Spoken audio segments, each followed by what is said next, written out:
Welcome back to the channel. I hope you're having a stunning day wherever you are around this beautiful planet of ours.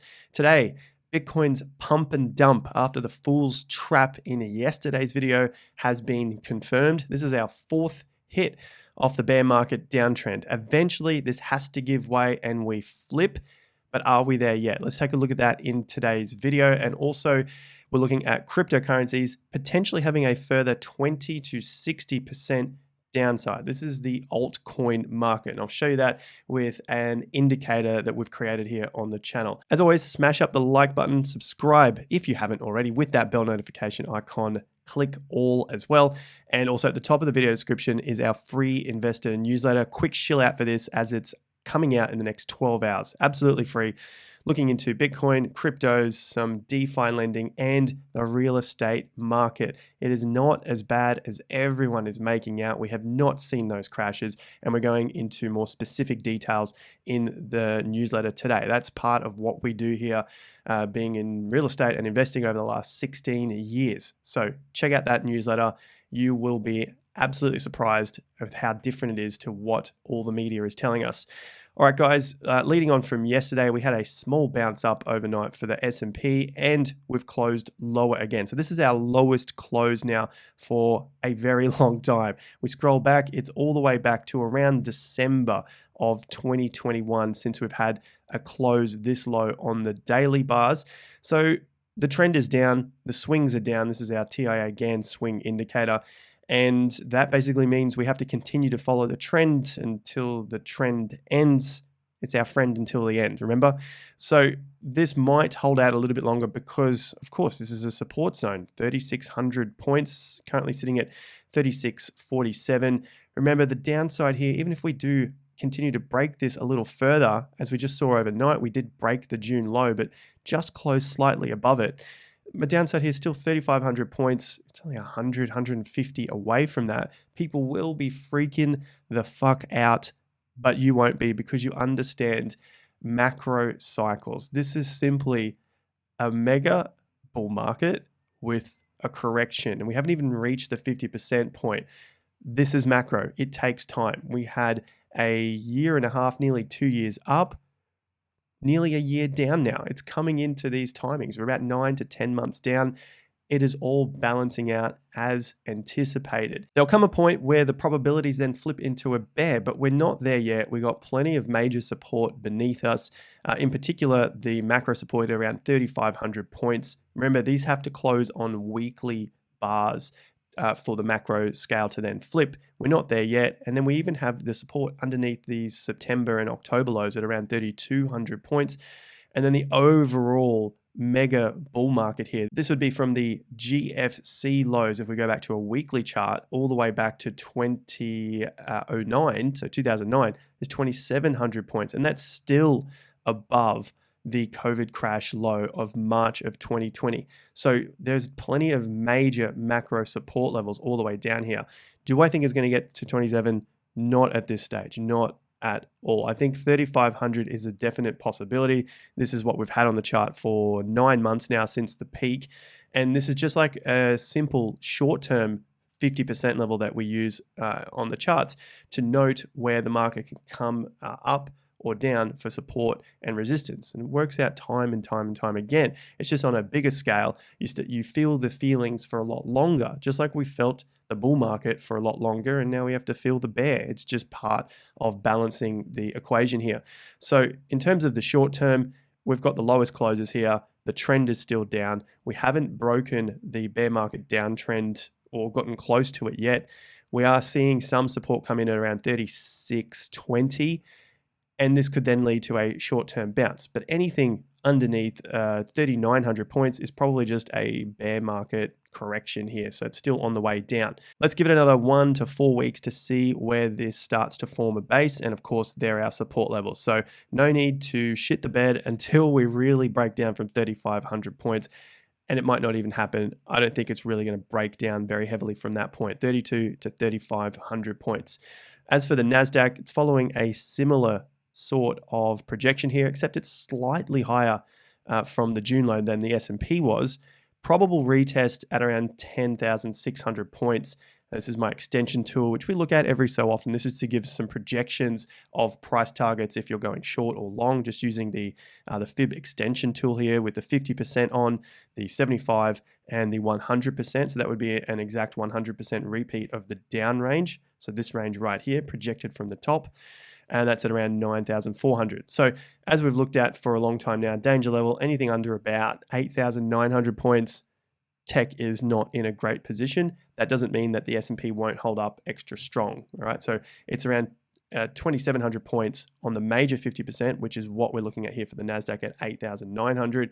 So overall, probably going to get a retest around 10.6, which also lines up with the September low. But remember, the NASDAQ did go on a pretty strong run overall. Again, looking at that correction for the market. So this to me is all part of the fear that is building into this final low period. We haven't gone beneath these lower prices, or in the S&P's case, tiny bit below that.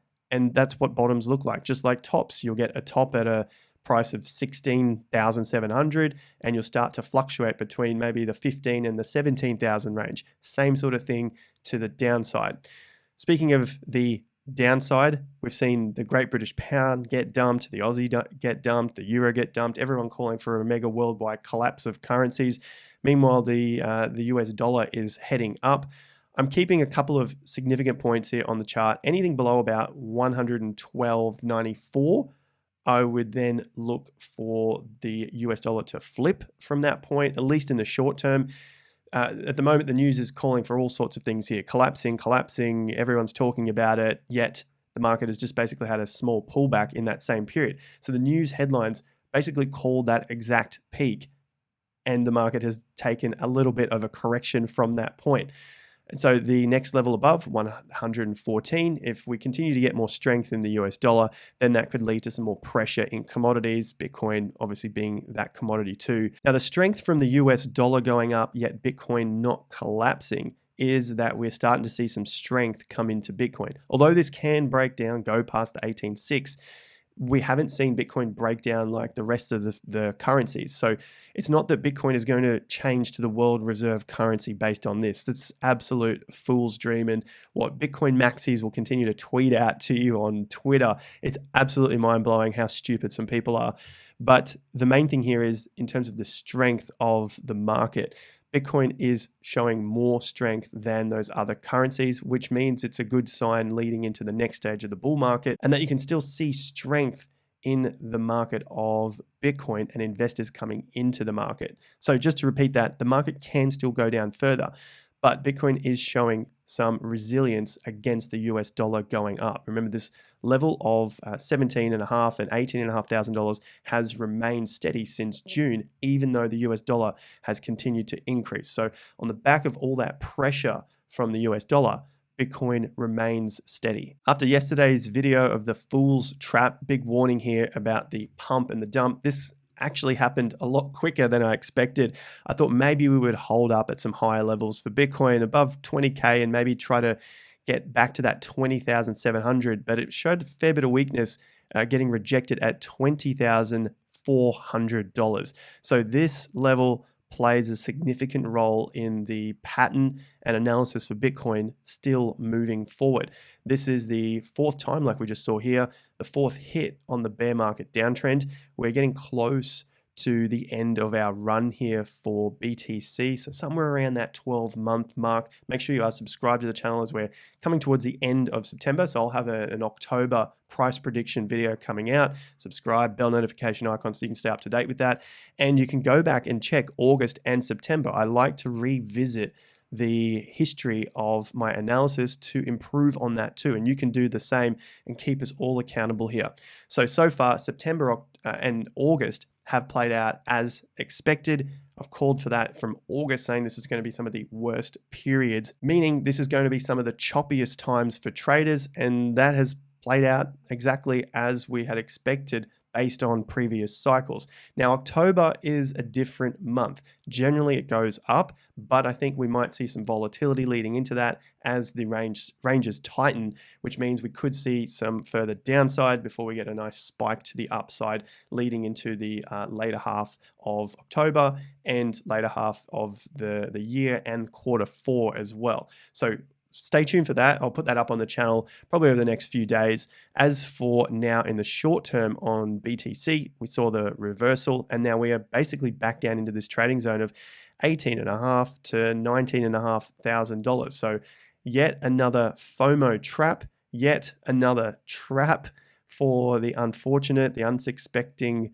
traders as well. As long as you're able to make some profits and keep some stops in play, you're doing magnificently well, better than probably 80 to 90% of people. So pat yourselves on the back for that one as well. Now for the total cryptocurrency market cap, this is everything excluding BTC and Ethereum, and on this particular indicator, excluding stable coins as well. So this is something that I've talked about a lot, looking to the downside for cryptos, basically getting to that final dump, capitulation, low prices that I've been anticipating since we started to break down from the major swing levels, and more importantly, the major 50% of 550 billion using the stable coins included in that altcoin market cap. So this purple line is all altcoins, not including stable coins, not including ETH, not including Bitcoin, which is not an altcoin.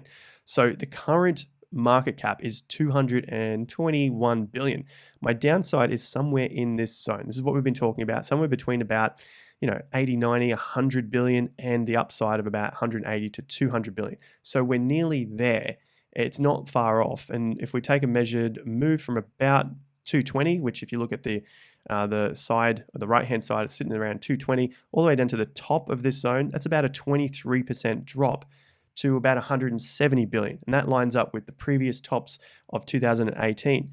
Now, to the bottom end of this zone, which is the previous tops here and here and here. So just looking for the previous support and resistance, about 58, 59, call it 60% for a round number.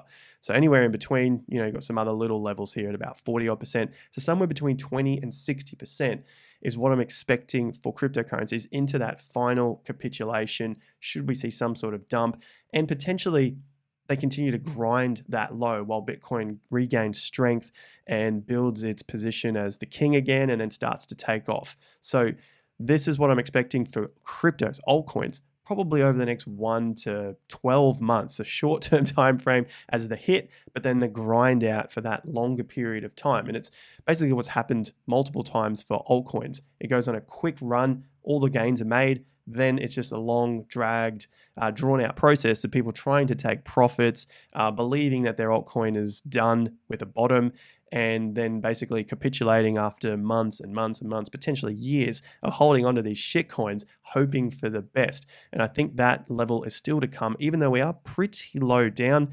I could be wrong as always, and I'll continue to cover that on the channel as we assess where the swing bottoms and tops come in to give us some signals of potentially breaking out. Now, this is just a broad view of the cryptocurrency market, and there are the odd cryptos which looking stronger than others. It's something that I like to go through with the members and also mention here on the channel every now and then. So make sure you're subscribed with the bell notification icon. Go over and subscribe to the free newsletter, link in the top of the video description. The newsletter is coming out in less than 12 hours. And while you wait for that newsletter to come out, you've got some epic videos popping up right here. This one is our swing trading strategy. Go and check that video out. And of course, the realistic plan to buy the Bitcoin bottom. Don't let that chance go to waste again as we drop into the cycle low zone. All right, guys, have a fantastic day. See you at the next one. Peace out.